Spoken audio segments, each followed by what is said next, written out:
Hola, soy Ricardo Barleta. Hoy vamos a ver la clase de resistencia al corte y deformabilidad de un macizo rocoso de Geotecnia 1 de la Universidad Nacional de La Plata, la Facultad de Ingeniería. Bueno, este apunte fue hecho en conjunto con el ingeniero Roberto Flores. Vamos a ver algunos aspectos de los macizos rocosos, como vemos en esta figura acá arriba a la izquierda. Vamos a ver las configuraciones que se nos pueden presentar. Vamos a ver también algunos aspectos de resistencia, resistencia al corte y tensiones normales, un dominio de rotura que se produce en un macizo rocoso, lo vamos a ver, entre lo que es una resistencia por discontinuidad y otra por roca intacta. Después vamos a ver aspectos de deformabilidad y algunos modelos de cómo se implementan en 3D involucrando aspectos de resistencia y de deformación. En relación al temario que vamos a ver hoy, vamos a ver la resistencia de los macizos rocosos, resistencia como un área en el plano resistencia al corte, tensión normal, o sea, vamos a evaluar la resistencia en un plano en el cual se le aplica una tensión normal y obtenemos una resistencia al corte. También vamos a ver resistencia de la roca intacta cuando no tenemos discontinuidades, resistencia a lo largo de una discontinuidad cuando sí las tenemos, resistencia a lo largo de discontinuidades que son planas o cuando dejan de ser planas, que pueden ser onduladas y rugosas. El modelo de Patton, vamos a ver cómo idealizó un modelo Patton a través de un esquema prediseñado. Vamos a ver la expresión de Barton, el coeficiente JRC de rugosidad. También vamos a ver resistencia a lo largo de discontinuidades rellenas. Luego vamos a pasar al uso de un software que se llama RockLab, que permite evaluar todas estas expresiones y determinar curvas de resistencia. Y también vamos a ver características de formación de los macizos rocosos, no solamente de resistencia, sino también de deformación. Vamos a ver determinaciones experimentales y expresiones empíricas. En Francia se construyó una presa de Malpasset. Acá se ve el esquema, un perfil transversal y sección de rotura, que es esta sección de rotura. Acá un diagrama, un dibujo como si fuera un diagrama en bloque de lo que le sucedió a la presa una vez que se llenó, en la cual se produjo una rotura por la base, en la cual se apreciaba, se estimaba que iba a ser resistente, pero sucede que tenía discontinuidades, fallas, en las cuales en la zona inferior no pudo tener una resistencia al corte suficiente para equilibrar el empuje que se genera por la acumulación del agua en la presa. Esta presa falló y el esquema de rotura, como que ustedes ven, es este que tenemos en el gráfico de la izquierda. ¿Qué vamos a hacer nosotros? Bueno, vamos a evaluar, vamos a intentar ponerle un valor a estas configuraciones para equiparar y ver cómo podemos equilibrar la fuerza que tenga del embalse versus la resistente que se da en un macizo rocoso, ya no como un suelo como se lo estudió en clases anteriores. Bueno, para empezar a reconocer un macizo rocoso, tenemos que de alguna manera tener en cuenta cómo es su matriz, cómo es la trabazón de los bloques de roca. Acá tenemos algunas configuraciones. Acá hay un sistema más bien plano. Acá hay configuraciones diferentes al anterior. Acá hay en un plano y en otro hay discontinuidades que son perpendiculares, lo mismo que en estas otras figuras. Entonces, todas estas configuraciones que estamos viendo van a tener incidencia en el comportamiento resistente. Además, tenemos los tamaños de los bloques, de varios metros cúbicos a algunos centímetros cúbicos. El tamaño del bloque también va a ser un factor geométrico que incide en la resistencia al corte del macizo rocoso. Bueno, acá podemos apreciar una foto típica de un macizo rocoso donde se observan claramente distintas heterogeneidades de la roca, discontinuidades en diversos sectores y muy heterogéneo, lo cual dificulta la interpretación de su resistencia al corte. Uno va a ver cómo uno puede caracterizarla y hallar una resistencia que va a estar en el numerador respecto a la solicitación que va a estar en el denominador, y a través de eso podemos determinar un factor de seguridad de nuestra obra. Bueno, en estas 4 imágenes podemos ver compuestos de roca intacta, como en esta figura arriba a la izquierda, con algunas microfisuras que están incluidas dentro del macizo rocoso. También podemos encontrar con discontinuidades, con diversas formas de discontinuidades, como primero la que está arriba a la derecha y la que está abajo a la izquierda. Las dos tienen distintas configuraciones. Y una cuarta, que es cuando la roca, además de presentar, como los casos anteriores, puede tener una alteración en el tiempo donde va cambiando la resistencia al corte. Las discontinuidades por su origen no se presentan en forma aislada, sino que aparecen como familias de discontinuidades. Por ejemplo, una discontinuidad puede ser paralela a otra, entonces esa se considera una familia de discontinuidades. Y eso reconoce un origen en común, como que esas dos discontinuidades que son paralelas tienen un mismo origen geológico. Entre las principales discontinuidades que afectan a los macizos rocosos se encuentran las diaclasas, las fallas, la estratificación, la esquistosidad y las discordancias. Ahora vamos a ver cada una de ellas. Bueno, la primera discontinuidad, que debido a su origen mencionamos las diaclasas. Las diaclasas es una discontinuidad y se origina cuando por el campo tensional presente en el macizo rocoso se supera la resistencia a la tracción. O sea, un elemento como este, al girar, produce una resistencia a la tracción dentro de ese macizo que provoca la rotura de la roca intacta. En este caso no se tiene desplazamiento relativo entre las caras de la discontinuidad.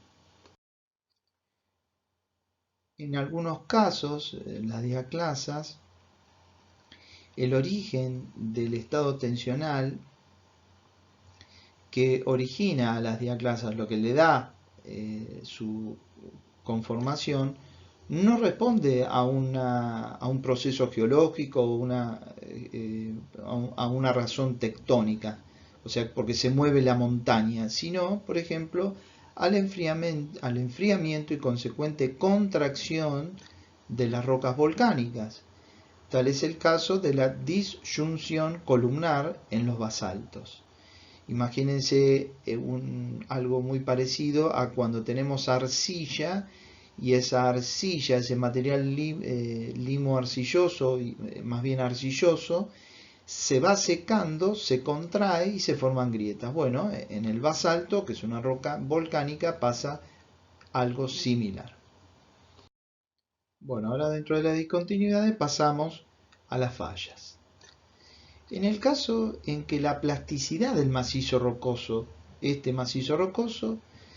eh, en combinación con la velocidad de aplicación del campo de tensiones, imagínense que acá podemos tener fuerzas que bajen, fuerzas que suben, no logren formar un plegamiento, o sea, no pueden formar una deformación, no se deforman, entonces la velocidad de aplicación hace que se produzca una falla. En este caso se tendrá una discontinuidad o una zona de discontinuidades paralelas con desplazamiento entre las caras. Ahora sí podemos ver que si esta sube, esta baja y esta baja, hay un desplazamiento entre las caras, no así en las diaclasas, como habíamos visto anteriormente.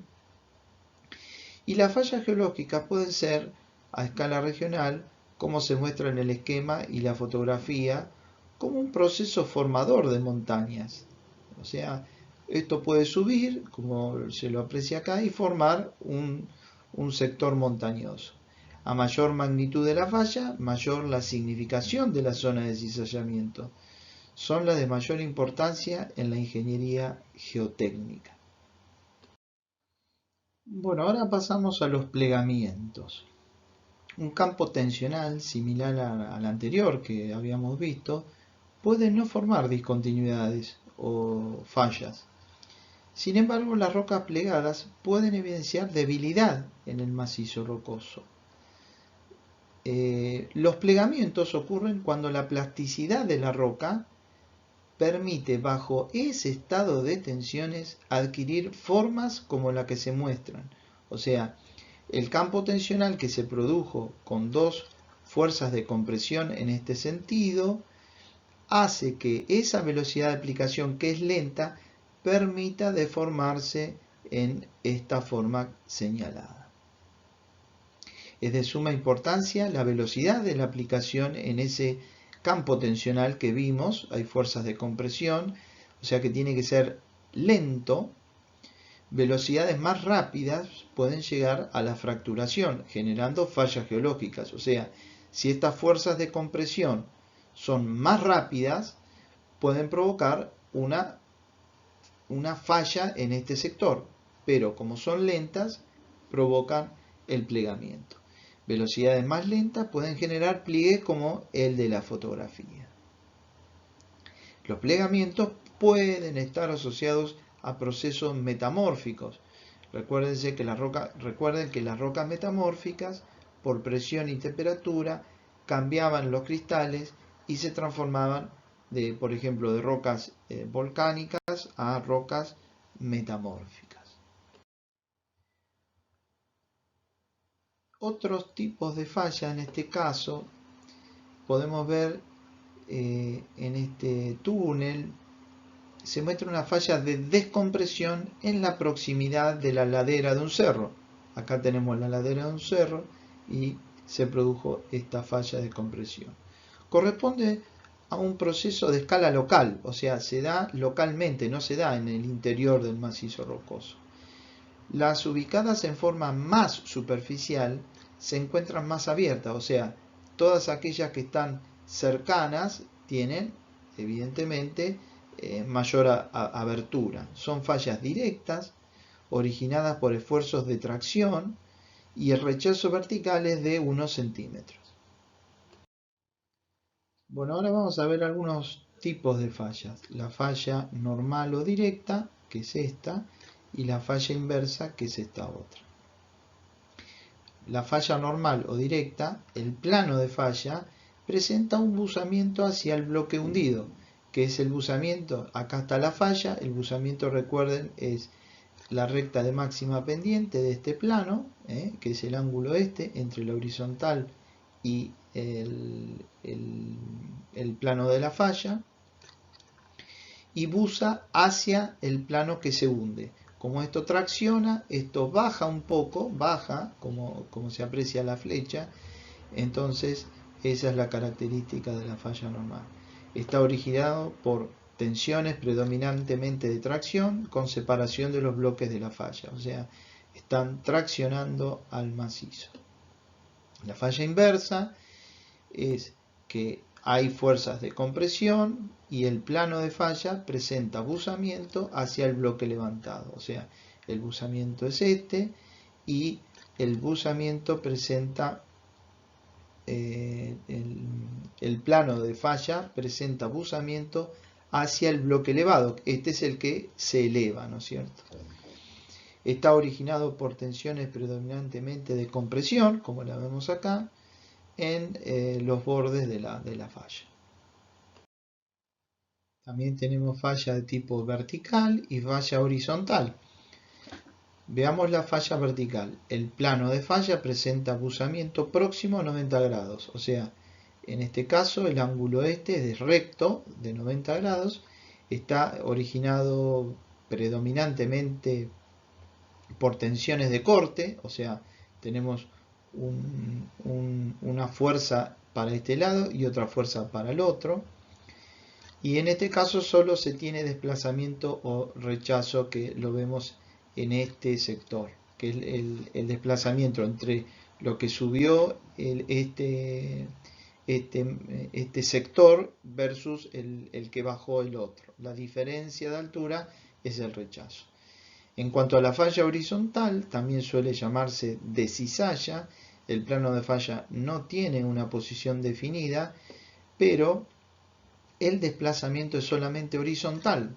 Como lo vemos acá, esto se desplaza para este lado, esto para el otro, y está originado por tensiones predominantemente de corte. Bueno, también tenemos una falla rotacional o en tijera, como lo vemos acá. Está originado por tensiones predominantemente de corte.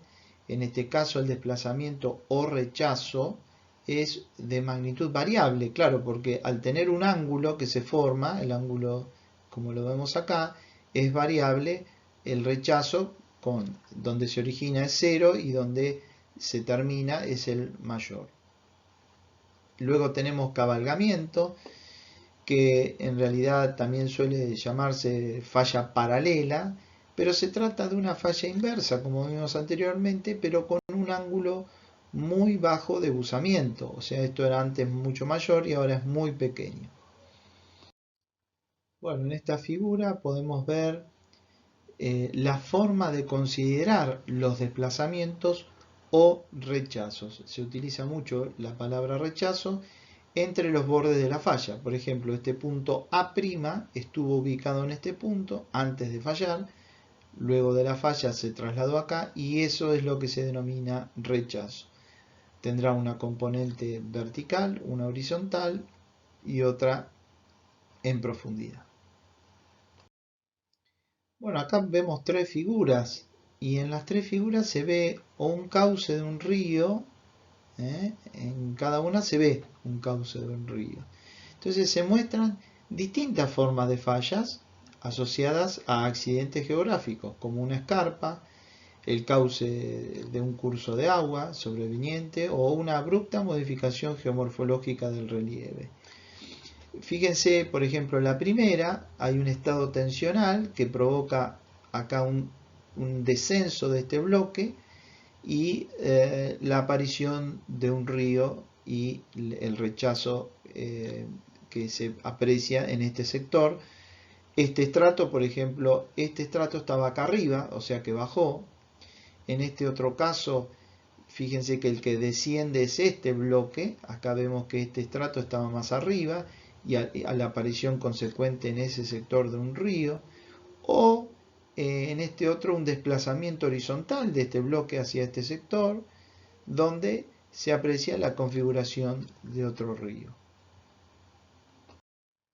Bueno, ahora dentro de las discontinuidades pasamos a detallar la estratificación. Se presenta en rocas sedimentarias clásticas, no necesariamente son planos de discontinuidad, ya que muchos de los planos de estratificación pueden tener resistencia similar a la de la denominada roca intacta, y de igual manera, tal como se ve en la fotografía, no siempre coinciden con la orientación que tuvieron durante el proceso de formación de sedimentación, que fue horizontal. Entonces, esta roca además ha sufrido otro movimiento que lo ha pasado de tener de horizontal a casi a 40, mayor a 45 grados, ¿no? Dentro de las discontinuidades también tenemos la esquistosidad. ¿Qué es la esquistosidad? Es una estructura típica de rocas metamórficas. Recuerden que las rocas metamórficas con procesos de presión y temperatura se han recristalizado y formaron nuevas rocas, que son las metamórficas. No constituyen estrictamente una discontinuidad de por sí, no es que ahí tengamos una discontinuidad manifiesta, sino una anisotropía, que puede originar en una dirección de planos de debilidad continuos. O sea, supongamos que esta roca tuvo una compresión en este sentido y generó estos planos de aplastamiento, y bueno, lo que podemos observar que el comportamiento en este sentido anisotrópico va a ser totalmente en este otro diferente. Por lo tanto, si en este sentido se comporta a este otro distinto, existe una anisotropía manifiesta. Bueno, acá podemos ver un poco más en detalle lo que vimos anteriormente en relación a la esquistosidad. En la figura se muestra que como resultado de un campo tensional de compresión indicado por las flechas, este es una flecha que está, esta es la otra, que indican la compresión de este macizo rocoso, se produce un plegamiento, o sea, todos los estratos se van plegando, los estratos originales, ¿no es cierto?, apareciendo planos de esquistosidad superpuestos a los anteriores y con dirección normal a las fuerzas de compresión. Entonces, el plano de esquistosidad se da normal al plano de compresión, y esta es la esquistosidad que hablamos en la figura anterior, que cuando vemos la anisotropía, evidentemente en esta dirección va a tener un comportamiento y en esta va a tener otro. De ahí surge esa anisotropía manifiesta.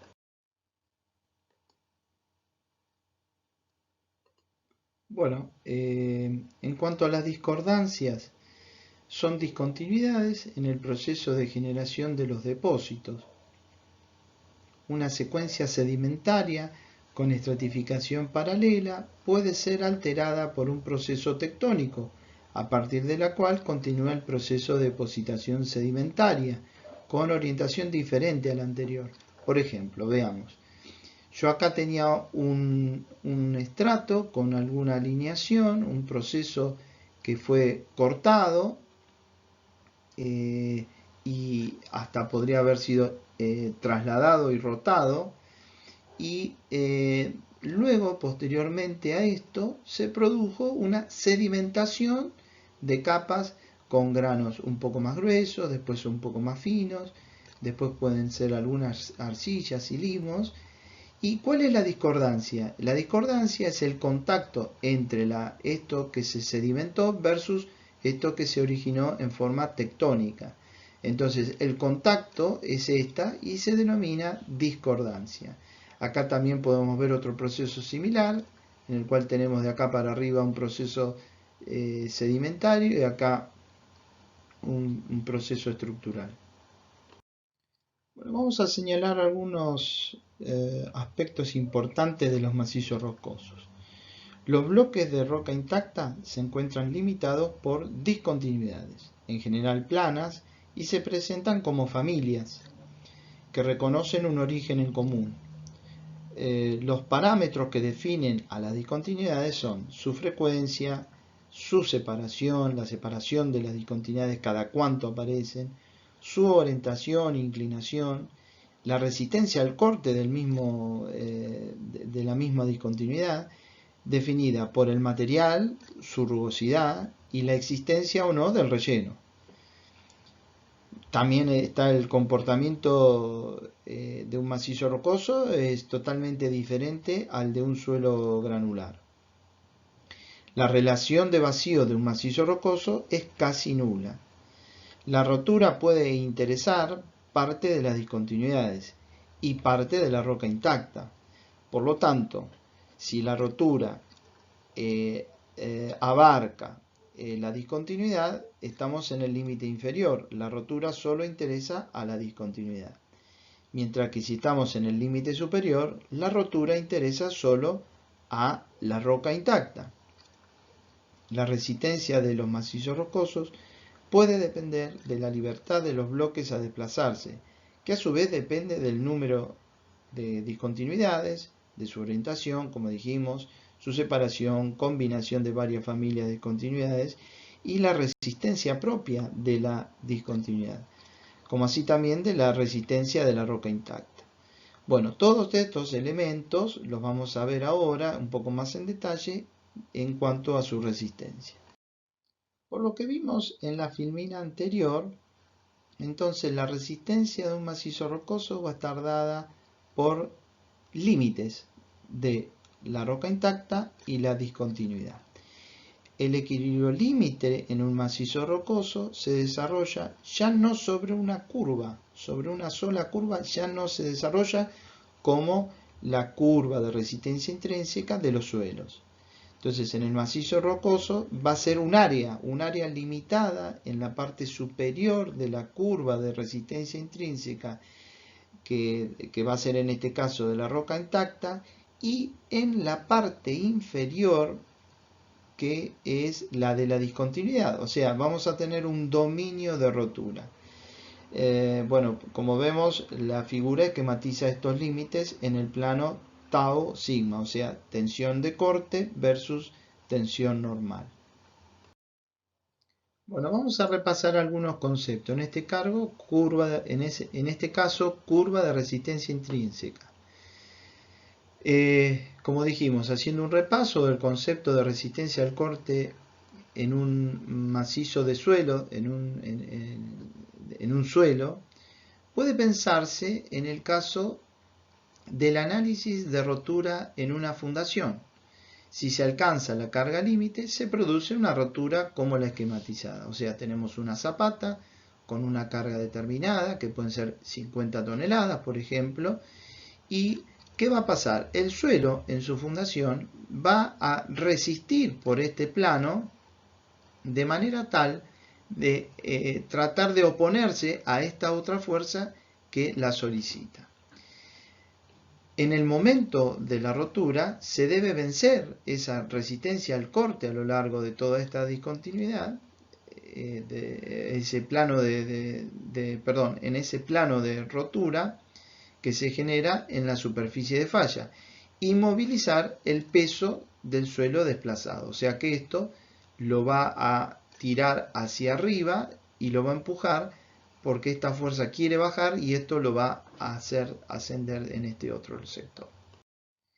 Bueno, en la misma filmina anterior, ahora la llevamos al laboratorio, hicimos un ensayo y se aprecia en la figura la materialización de la rotura en una demostración de laboratorio. O sea, que esta fuerza se hunde, aplica una carga hacia abajo y esto cuando rompe sube a consecuencia de que en este plano de falla se produjo la rotura. La geotecnia desarrolla las relaciones que vinculan a la resistencia al corte en los suelos con las variables que influyen sobre ella. La más conocida de esas funciones es la ley Mohr-Coulomb, que expresa que la resistencia al corte tau en este plano es igual a la cohesión más la tensión normal por la tangente del ángulo de fricción interna, que son cada uno de estos parámetros.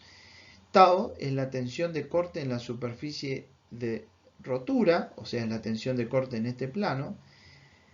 Sigma es la tensión normal a la superficie de rotura, es en todos estos planos hay una tensión normal, ¿no? Entonces esa tensión normal es la que se produce a lo largo de la superficie de rotura.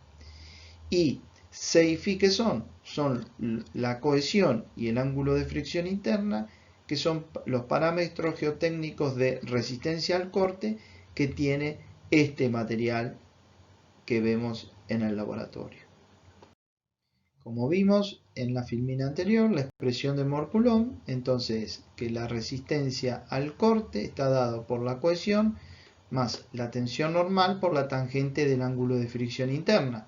Esta recta tiene en un ábaco con un eje vertical tensión de corte versus en abscisa tensión normal, una cohesión que es una ordenada que cuando corta la recta al eje y un ángulo de fricción interna que es la inclinación de la recta. C entonces corresponde a la cohesión que se desarrolla independientemente de la presión normal, o sea, la cohesión es independiente de la presión normal. Por lo tanto, la expresión final de Mohr-Coulomb va a ser resistencia al corte igual a la cohesión más la tensión normal que se desarrolla en el plano de donde se analiza la tensión de corte o la falla y multiplicado por la tangente del ángulo de fricción interna. En los suelos, las determinaciones de los parámetros de corte C, cohesión y Φ, ángulo de fricción interna, se suelen realizar mediante ensayos triaxiales de laboratorio.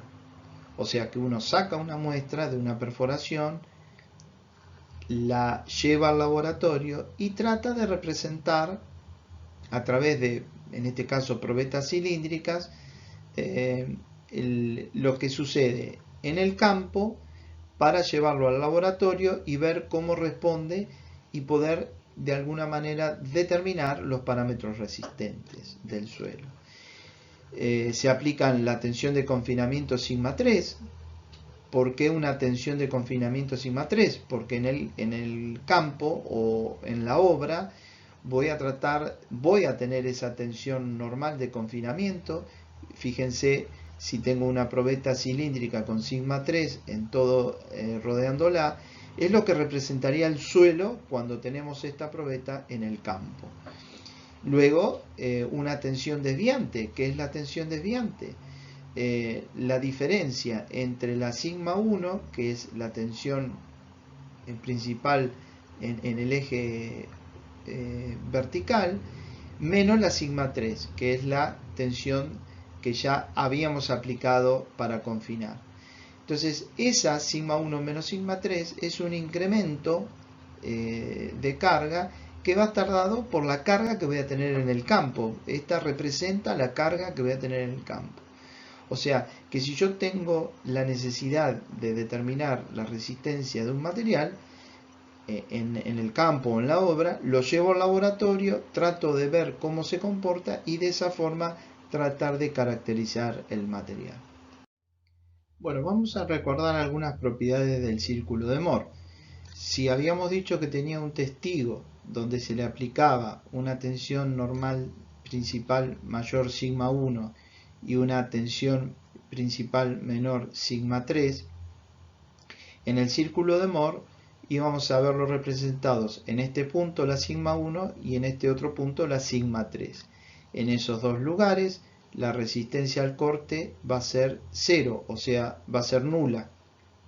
Ahora, para un plano θ inclinado, si yo quiero determinar cuáles son las tensiones normales y de corte en este plano θ, yo trazo respecto a la tensión principal menor sigma 3 un ángulo θ y puedo determinar sobre el círculo de Mohr la resistencia al corte tau y la resistencia al normal sigma. Cuando un par de tensiones sigma, tensión de corte tau, pertenece a la curva de resistencia intrínseca que habíamos visto igual a C más sigma tangente de Φ, o sea, si tuviéramos una recta que pase por acá, significa que este estado tensional que ha logrado por darle una tensión principal sigma 1 y una sigma 3, ha llegado a la rotura. O sea que este nivel de tensiones que se ha producido porque traté de imitar algo que iba a pasar en la naturaleza, en el laboratorio, si llega a igualar y a ser tangente a esta recta, significa que vamos a tener la rotura de este testigo. Bueno, en la filmina anterior habíamos dicho que si un estado tensional sigma 1, sigma 3 se hacía tangente a la en este caso vemos que no hay cohesión porque la cohesión es 0, o sea que la expresión de Mohr-Coulomb, en este caso C es igual a 0, queda sigma tangente de phi con C igual a 0, se producía la rotura. Bueno, de igual forma, dada una tensión principal sigma 3, existirá solo una sigma 1 para la cual se tendrá una configuración de rotura. Ese par de tensiones de rotura estarán vinculadas a esta expresión. O sea que esta es la expresión de Rendulic, donde dice: la expresión anterior se deduce en forma geométrica de una figura como la adjunta para una curva de resistencia intrínseca con ordenada al origen, o sea, sin cohesión. Nótese que la rotura sucede sobre un plano con un ángulo de 45 más phi sobre 2, ese ángulo alfa es este, 45 más phi sobre 2, respecto de la tensión principal menor, que es la sigma 3. Bueno, volviendo a la resistencia de un macizo rocoso, en este caso recordamos que en el plano tau sigma no se tiene una relación biunívoca de rotura expresada por una función, sino que existe un rango de rotura del macizo limitado por las curvas de roca intacta y discontinuidades. O sea, yo antes tenía una recta y en esa recta era biunívoca, entraba con una abscisa y salía con una ordenada.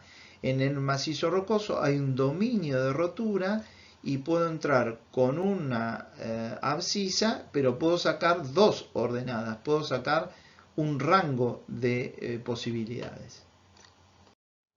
Bueno, ahora vamos a hacer un análisis de un macizo rocoso elemental con una sola discontinuidad.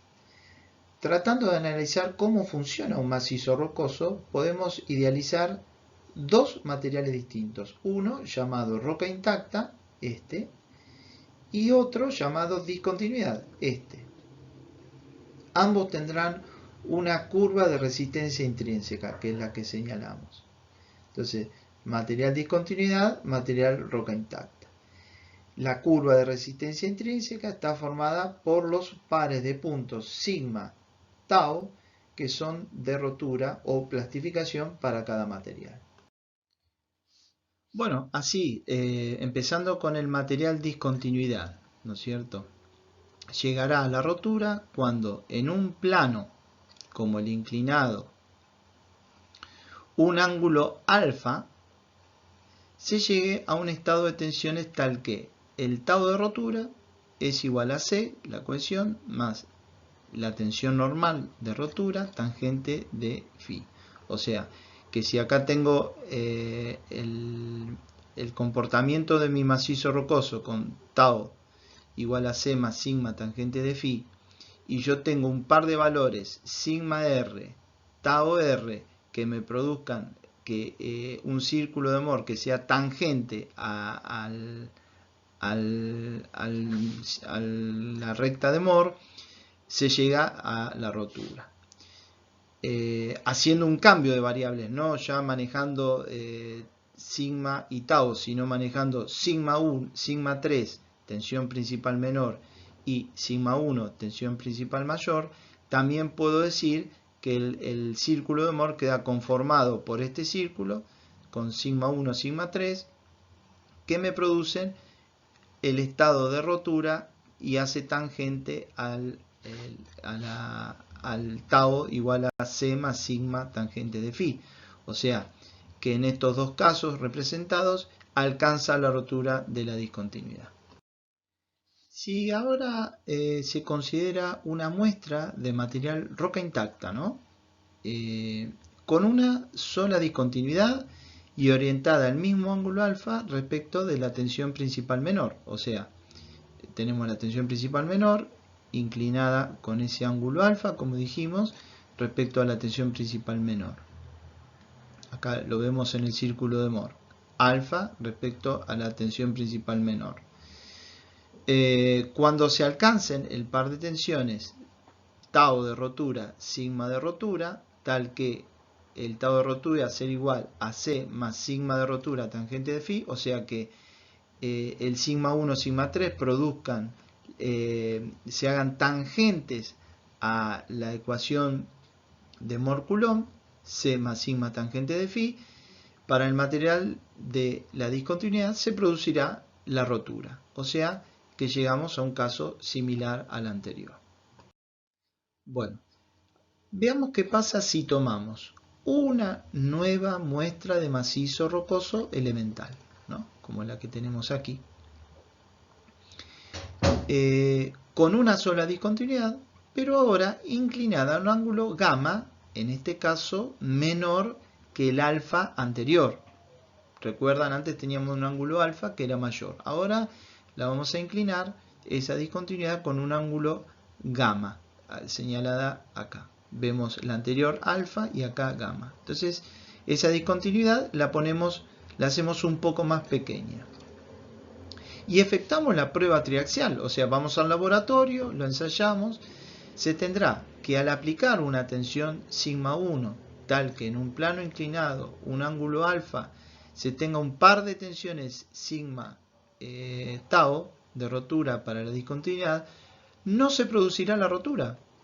O sea que si yo le pongo un sigma y un tau y queda representada por este elemento de un círculo de Mohr, no se va a romper. La tensión desviante se podrá seguir incrementando. O sea, la tensión sigma 1 menos sigma 3 podrá incrementarse hasta que en un plano inclinado, la tensión desviante se podrá seguir incrementando hasta que en un plano inclinado, un ángulo gamma, se produzca un par de tensiones tau sigma de rotura para la discontinuidad, porque en ese plano sí tenemos discontinuidad. Entonces, ¿qué sucede? Acá teníamos una sigma 1 que no producía la rotura. Entonces seguimos incrementando el valor de sigma 1 hasta que se provoca la rotura justo en el punto donde tenemos la curva de resistencia intrínseca de la discontinuidad, y va a provocar un par de valores sigma r, tau r, que van a provocar esa rotura. Es decir, ahora el macizo rocoso elemental, por el solo hecho de que la discontinuidad esté con una orientación distinta a la más desfavorable, tendrá una mayor resistencia. Y evidentemente la tenemos la mayor resistencia porque antes rompía con este círculo, ahora no rompió y tuvo que tener una tensión mayor, principal mayor sigma 1, o sea una tensión desviante mayor, que provoque la rotura pero con un ángulo de discontinuidad gamma menor. Así puede trazarse una curva de resistencia intrínseca que sea representativa del macizo rocoso como la celeste. Esa curva tendrá la siguiente expresión, como vemos acá. Ahora, fíjense, la celeste está por encima de la de discontinuidad. Esta es la curva de resistencia intrínseca de la discontinuidad y esta es la del macizo rocoso. Bueno, ¿qué ha hecho? Al tener una discontinuidad menor a la al alfa que teníamos anteriormente, hace que resista un poco más. Entonces, cuando pasa la rotura por la discontinuidad como pasaba antes, la resistencia es menor, pero cuando la discontinuidad es menor a esa, sucede que el macizo rocoso resiste más, entonces la curva es mayor.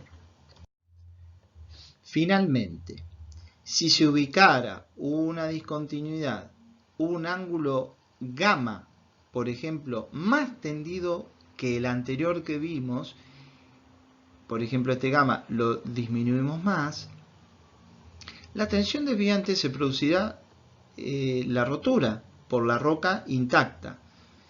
De allí que los límites entre los que fluctúa la resistencia del macizo rocoso están conformados por la curva de resistencia intrínseca de la discontinuidad, esta, y la de la roca intacta, esta otra.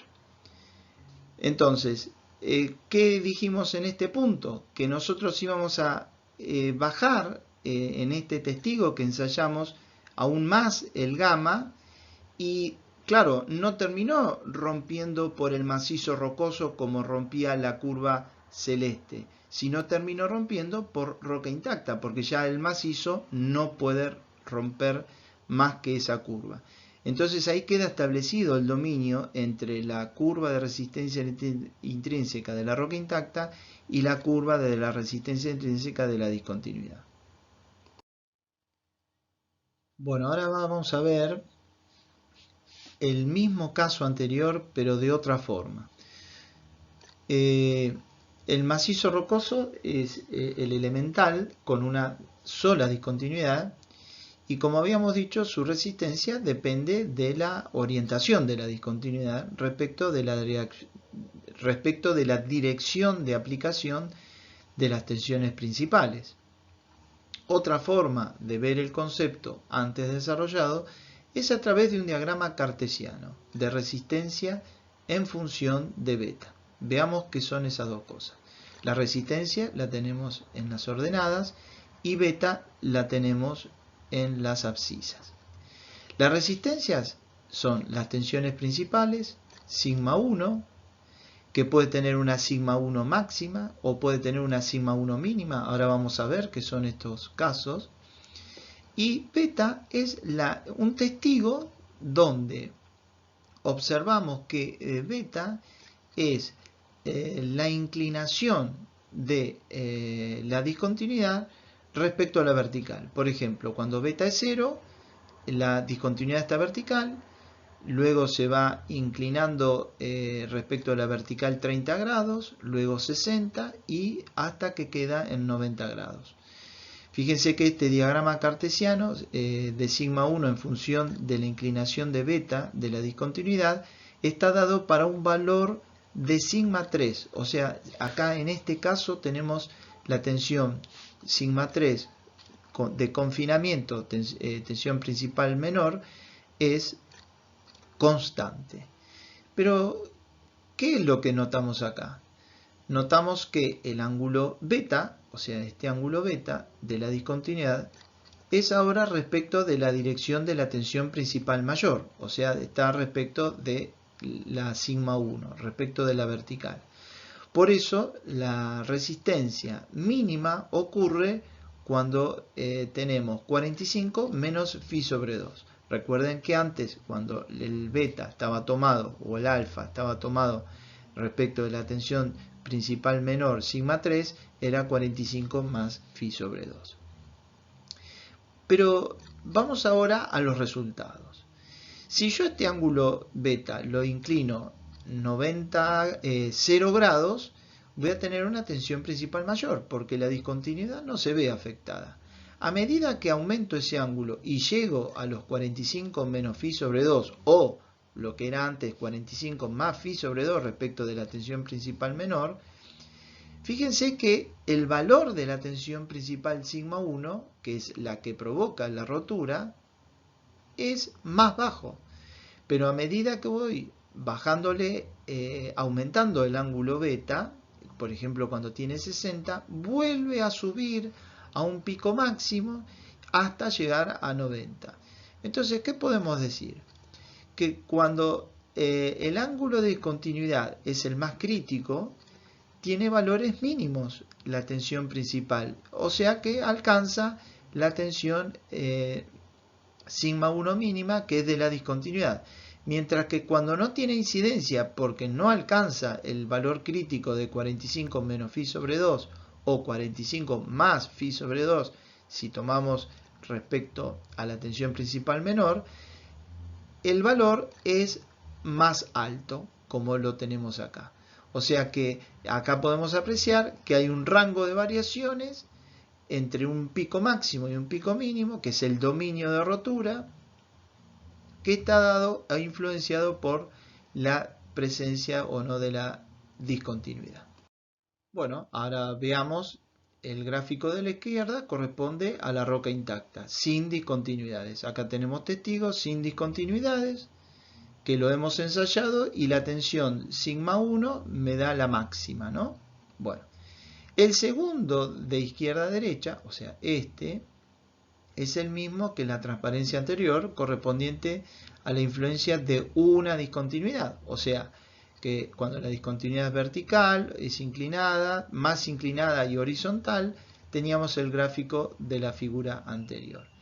En el tercero, o sea, en este, se ha agregado una segunda discontinuidad a 90 grados de la anterior. O sea, tenemos la anterior más otra 90, la anterior más otra 90, la anterior más otra 90 y la anterior más 90. Entonces hay un principio de superposición, desfasados 90 grados. Esta es la anterior y el desfase a 90 grados. Finalmente se nota la influencia de una tercera discontinuidad girada a 60 grados entre sí, y la resistencia del macizo rocoso es la envolvente inferior. Nótese la influencia del número creciente de discontinuidades. Claro, nos está diciendo la envolvente es esta en este caso, y cuando tengo tres pares de discontinuidades como lo tengo acá, el límite inferior se va haciendo cada vez más bajo.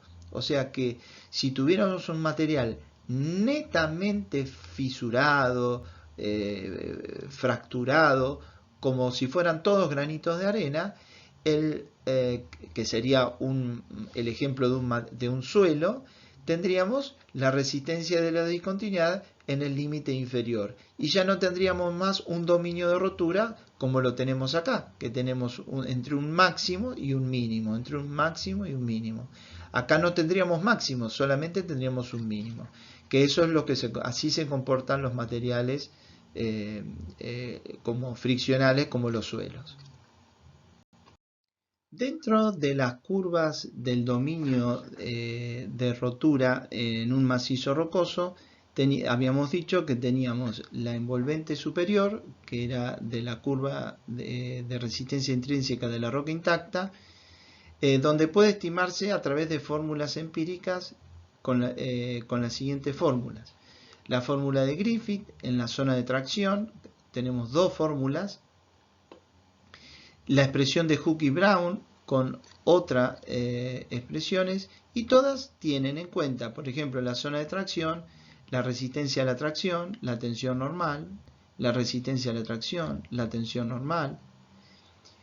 Por ejemplo, la expresión de Hooke y Brown tiene pares de valores de sigma 1, sigma 3, m, que son constantes, que dependen del tipo de roca y del grado de fracturación, Q sub U, que es la resistencia a la comprensión simple de la roca intacta, y M y S podemos ver que tienen, por ejemplo, valores de 7 para rocas carbonáticas, 10 para arcillosas, 15, 17, 25 para cristalinas de grado grueso, y S igual a 1 para los casos de roca intacta. ¿Cómo puede obtenerse la resistencia, la curva de resistencia intrínseca de la roca intacta? A través de ensayos. Por ejemplo, en el de compresión triaxial, que es este, tenemos una tensión sigma 1 y una sigma 3. Sigma 1, sigma 3 con pares de valores positivos, siempre sigma 1 mayor a sigma 3. El de compresión simple, que tiene un valor de sigma 1 igual a la resistencia a la compresión simple y un valor de sigma 3 igual a 0. No está confinado, como sí lo está en el de compresión, el ensayo triaxial. Luego tenemos el ensayo brasilero, que tiene una compresión y una tracción, rompe por tracción este ensayo. Y el ensayo de tracción, que tenemos una sigma 3 negativa, que es la resistencia a la tracción, y una sigma 1 igual a 0, que es mayor a la sigma 3.